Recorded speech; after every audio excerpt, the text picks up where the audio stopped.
Hi friends, எல்லாருக்கும் வணக்கம். உங்களுக்காக ஒன்று எடுத்துன்னு வந்திருக்கேன். அதாவது சின்ன வயசுல தாத்தா பாட்டிலாம் விடுகதை சொல்லுவாங்க. சொல்லிட்டு அதுக்கு ஆன்சர் சொல்லுவாங்க. நம்மளுக்கு தெரியாது, வாய்க்கு வந்தது ஏதாவது ஒன்று சொல்லின்னு இருப்போம். அப்புறமா ஆன்சர் தாத்தா பாட்டியே சொல்றாங்க. அதை எடுத்துன்னு போயிட்டு ஸ்கூல் பசங்க கிட்ட சொல்லின்னு ஒரு மாதிரி ஜாலியா இருக்கும். அதே போல உங்களுக்காக நான் விடுகதைங்க எடுத்துன்னு வந்திருக்கேன். 30 நாளைக்கு 30 விடுகதைகள். இன்னைக்கு டே 1. விடுகதை என்னன்னா, உடம்பில்லா ஒருவன் 10 சட்டை அணிந்திருப்பான், அவன் யார்? இதுக்கான ஆன்சரை கமெண்ட் பண்ணுங்க. கரெக்டா இருந்தா நான் பின் பண்றேன், அப்படி இல்லையானா நான் அடுத்த வீடியோல இதுக்கான ஆன்சரை நான் சொல்றேன். பார்க்கலாம் எத்தனை பேர் கரெக்டா சொல்றீங்கன்ட்டு. உடம்பில்லா ஒருவன் 10 சட்டை அணிந்திருப்பான், அவன் யார்?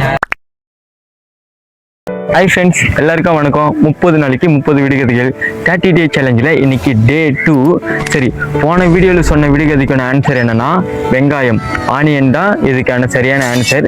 இன்னைக்கு டே 2க்கான விடுகதை என்னன்னா, ஊருக்கே ஒரே லைட்டு ஆனா அதுக்கு ஒரு நாள் தான் ரெஸ்ட், அது என்ன? ஊருக்கே ஒரே லைட்டு ஆனா அதுக்கு ஒரு நாள் தான் ரெஸ்ட், அது என்ன? 30 டே சேலஞ்சில் இன்னைக்கு டே 3. சரி, போன வீடியோவில் சொன்ன விடுகதைக்கான ஆன்சர் என்னன்னு சொல்லவா? நிலா தான் அதுக்கான சரியான ஆன்சர். டே 3க்கான விடுகதை என்னன்னா, ஒட்டியவன் ஒருவன் பிரித்தவன் இன்னொருவன், அது என்ன? ஓகேவா? ஓகே. ஒட்டியவன் ஒருவன் பிரித்தவன் இன்னொருவன், அது என்ன? என்ன என்ன வடா விளக்கண்ண அப்படின்னு நீங்க நினைக்கிறது எனக்கு புரியுது.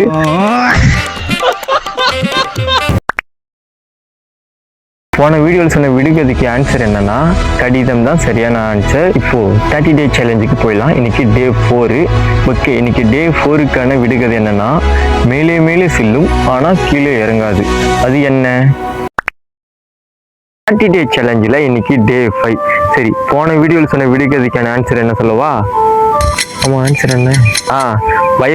வயசு தான் அதுக்கான சரியான ஆன்சர். ஓகே, இன்னைக்கு டே 5க்கான விடுகதை என்னன்னா, இடி இடிக்கும் மின்னல் மின்னும் ஆனா மழை பெய்யாது, அது என்ன? இடி இடிக்கும் மின்னல் மின்னும் ஆனா மழை பெய்யாது, அது என்ன? 30 டே சேலஞ்சில் இன்னைக்கு டே 6. சரி, போன வீடியோக்கு சொன்ன விடுகதைக்கான ஆன்சர் என்னன்னு சொல்லவா? பட்டாசு தான் அதுக்கான சரியான ஆன்சர்.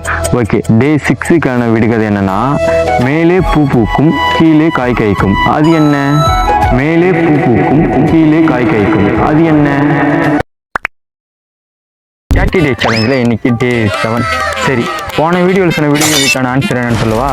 அதுக்கான ஆன்சர் வேர்க்கடலை, அதுதான் அதுக்கான சரியான ஆன்சர். ஓகே, இன்னைக்கு டே 7க்கான விடுகதை என்னன்னா, வெள்ளை மாளிகையில் மஞ்சள் பொதியல், அது என்ன? வெள்ளை மாளிகையில் மஞ்சள் பொதியல், அது என்ன? ஹாய் டியூட்ஸ், எல்லாருக்கும் வணக்கம். 30 நாளைக்கு 30 விடுகதைகள் 30 டே சேலஞ்சில் இன்னைக்கு டே 8. சரி, போன வீடியோவில் சொன்ன விடுகதைக்கான ஆன்சர் சொல்லவா? அதுக்கான ஆன்சர் முட்டை, எக்கு தான் அதுக்கான சரியான ஆன்சர். ஓகே, இன்னைக்கு டே 8க்கான விடுகதை என்னன்னா, உருளும் வீட்டை சுற்றி கருப்பு வேலி. ஓகேவா? உருளும் வீட்டை சுற்றி கருப்பு வேலி, அது என்ன? 30 டே சேலஞ்சில் இன்னைக்கு டே 9. சரி, போன வீடியோவில் சொன்ன விடுகதைக்கான ஆன்சர் என்னன்னு சொல்லவா? அதுக்கான ஆன்சர் கண்ணு தான் அதுக்கான சரியான ஆன்சர். ஓகே, டே 9க்கான விடுகதை என்னன்னா, ஒருத்தன் சவப்பா இருப்பான் ஆனா குளிச்சா கருப்பா மாறிடுவான், அவன் யாரு? ஓகேவா? ஒருத்தன் ரெட் கலரா இருக்கான், குளிச்சா கருப்பா மாறிடுறானா, அவன் யாரு? கண்டுபிடிங்க பாக்கா. 30 டே சேலஞ்சில் இன்னைக்கு டே 10. சரி, போன வீடியோவில் சொன்ன விடுகதைக்கான ஆன்சர் என்ன சொல்லுவா? அதுக்கான ஆன்சர் அடுப்பு கறி. சரி, டே 10க்கான விடுகதை என்னன்னா, கிளை இருக்கும் ஆனா இலை இருக்காது, அது என்ன? கிளை இருக்கும் ஆனா இலை இருக்காது, அது என்ன? சரி, போன வீடியோவில் சொன்ன விடுகதைக்கான ஆன்சர் என்னன்னு சொல்லுவா? அதுக்கான ஆன்சர் மான் கொம்பு, அதுதான் அதுக்கான சரியான ஆன்சர்.